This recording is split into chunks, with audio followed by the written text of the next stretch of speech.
क्या नाम है भैया आपका? ईश्वर भाई।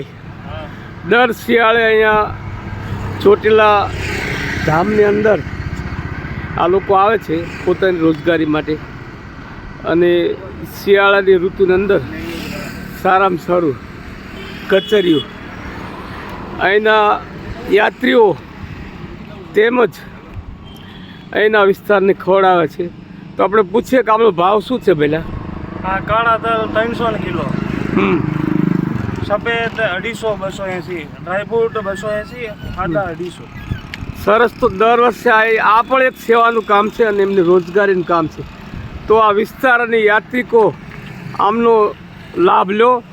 ચોટીલાથી આણંદપુર રોડ ઉપર ઈશ્વરભાઈ કરીને છે, અને સારામાં સારું શુદ્ધ કચરિયું જે શિયાળા માટે બહુ સારું છે. અને તલ પડ્યા અહીંયા, તેલનો ઘાણો પણ છે. તલ પણ છે, તેલનો ઘાણો પણ છે. અહીંયા જ તમારી રૂબરૂ બધી વસ્તુઓ તૈયાર કરી અને આપે છે. તલનો તેલ મળશે એકદમ નેચરલ, અને નેચરલ જે તલનું તેલ છે એ પણ અહીંથી ઉપલબ્ધ છે. તો આનો મહત્તમ લાભ લેવા માટે હું અપીલ કરું છું.